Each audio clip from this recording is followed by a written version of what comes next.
ఈరోజు సింహాచలంలో చందనోత్సవం నాడు ఇంత దారుణంగా తెలిసి నిర్లక్ష్యం అనే ఒకే ఒక్క పదానికి అర్థం చెబుతూ 7 మందిని బలికొనడం కూడా ఈరోజు చూసాం.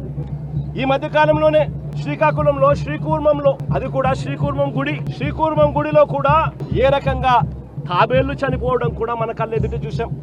తిరుమలలో గోశాలలో ఏ రకంగా గోవులు చనిపోవడం కూడా మన కళ్ళెదుటే చూసాం. చంద్రబాబు నాయుడు గారు ఈ 11-12 నెలల పాలనలోనే కడపలో కాశీనాయన ఆశ్రమంలో ఏ రకంగా బుల్డోజర్లతో కలెక్టర్లే స్వయంగా వచ్చి కాశీనాయన స్వామి ఆశ్రమాన్ని, కాశీనాయన స్వామి గుడిని ఏ రకంగా ధ్వంసం చేశారో కూడా మన కళ్ళెదుటే చూస్తా ఉన్నాం. ఇవన్నీ కూడా కేవలం ఈ 12 నెలల కాలంలో చంద్రబాబు నాయుడు గారి హయాంలో జరుగుతా ఉన్న గుడులు గోపురాలకు సంబంధించిన వ్యవస్థల మీద ఆయన చూపుతా ఉన్న శ్రద్ధకు నిదర్శనం. నేను అడుగుతా ఉన్నా, అన్ని ఘటనలకు జరిగేటప్పుడల్లా జరిగిన తర్వాత వస్తాడు, వచ్చి కమిషన్ వేస్తున్నాను, విచారణ చేయిస్తాను అని చెప్తాడు. ఇన్ని ఘటనలు నేను చెప్పినా కనీసం ఒక్క ఘటనలో అయినా కూడా సీరియస్ గా ఎవరి మీద అయినా యాక్షన్ తీసుకున్నారా అని అడుగుతా ఉన్నా. ఎవరి మీద యాక్షన్ తీసుకోరు, ఎందుకంటే ఈయనే దోషి కాబట్టి.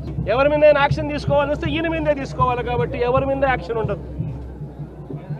తిరుపతిలో మొన్న చూసాం, జనవరి 8వ తారీఖున వైకుంఠ ఏకాదశి నాడు జరిగిన ఘటనలో 6 మంది చనిపోతే ఈయన తీసుకున్న యాక్షన్ ఏమిటి? ఎస్పీని అక్కడి నుంచి ట్రాన్స్ఫర్ చేశాడు. అది ట్రాన్స్ఫర్ చేసేది ఏంది? చెత్త పొజిషన్లోకి ఏమన్నా ఇచ్చినాడంటే అది కాదు. అదే తిరుపతిలోనే టాస్క్ ఫోర్స్కు ఇంకా బెటర్ పొజిషన్కు తీసుకొని పోయి ఆయనకి ఇచ్చినాడు పోస్టింగ్.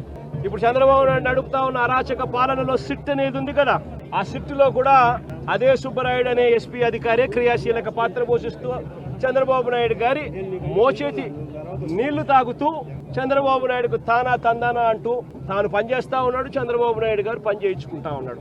మరి ఏ అధికారికైనా కూడా ఇలాంటి ఘటనలు జరిగినప్పుడు భయం ఉండాలి. ఒళ్ళో ఉద్యోగాలు ఊడుతాయి, యూనిఫాములు ఊడుతాయి, బట్టలు ఊడుతాయి అన్న భయం ఉన్నప్పుడు ఎక్కడైనా కూడా డిసిప్లిన్ అనేది ఉంటుంది.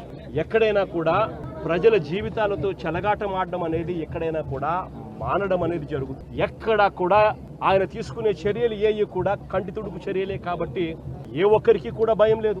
ప్రతి చోట నిర్లక్ష్యమే, ప్రతి చోట డైవర్షన్ పాలిటిక్సే.